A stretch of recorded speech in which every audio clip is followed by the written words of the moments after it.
much construction and many improvements. It has been vital to the Vancouver Island economy, the British Columbia economy, and the Canadian economy.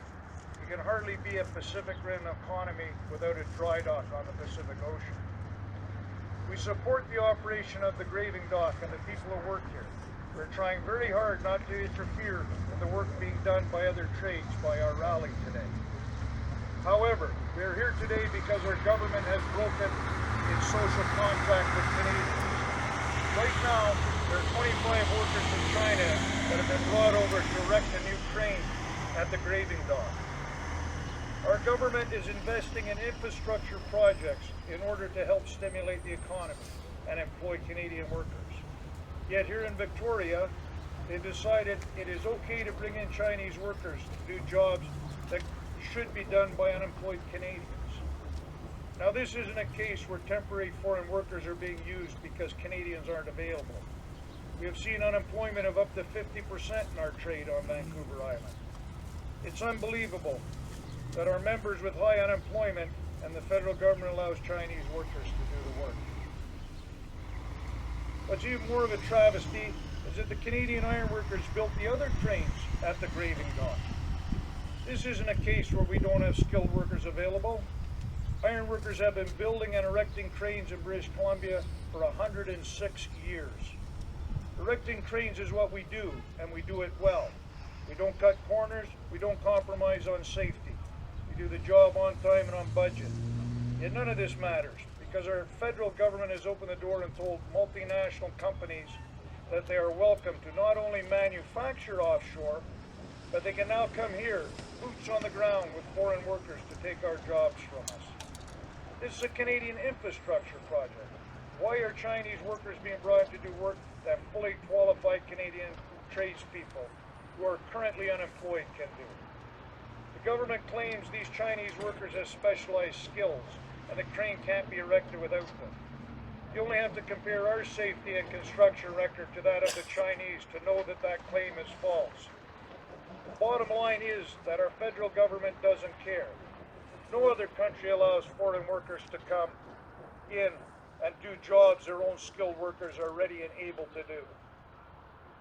The Immigration Act allows companies to bring in workers with specialized knowledge to perform work. This is supposed to allow workers with very specialized proprietary knowledge to enter Canada when necessary. Yet this loophole is big enough to drive a truck through. While we have repeatedly told the federal government that the law is being abused, they have turned a blind eye to the issue. In Gold River a few years ago, a company was allowed to bring in a specialized worker from India to dismantle the pulp mill. Their specialized knowledge? They were corrosion removal specialists. They had the specialized knowledge to apply a rust removal liquid, WD-40, to a nut and then use a torque applicator, a socket wrench, to remove the nut. Situation's the same here. These Chinese workers have been brought in to erect a crane. Yes, it's complex work, but that is what iron workers are trained to do. While we recognize there may be a need for some foreign supervision, there is absolutely no need for Chinese iron workers to be doing this work. Work paid for with taxpayer dollars. Our infrastructure funds are being used to help China's unemployment. Where does it stop? We've seen our shipyards decimated as our ferries have been built offshore and our work outsourced to other countries. Now it's getting worse. Now our federal government is opening the door and saying, we don't care whether our citizens are unemployed. Let the cheapest workers come here and do our jobs. The fact this is a federally funded job taking place on federal land makes it even worse. This is a slap in the face to workers and to all Canadians. This government needs to be sent a message that we aren't going to stand idly by and let this continue. Either through arrogance or callous indifference, this government has allowed our work to be given away. Every day I get calls from iron workers and their family asking if there's going to be any work coming up. These people struggling to keep their families together because the work picture has been so dismal the past year. Yet I have to tell them, sorry, no work this week. Again and again I have to tell them, check back later.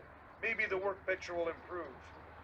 And now I have to tell them, sorry, your tax dollars being used to employ Chinese workers right here in your own country. Enough is enough. Our government needs to hear from each and every one of you that they need to put Canadian workers first. Today is just a first step in our fight to make sure our federal government tightens up the loopholes that allow multinational companies to circumvent our immigration laws. We want each of you to contact Gary Lunn, the senior government minister on Vancouver Island. Let him know you are fed up with the government's failure to protect Canadian jobs. Contact the rest of your MPs and make this a hot political issue that they cannot ignore. We have their email address available on a handout.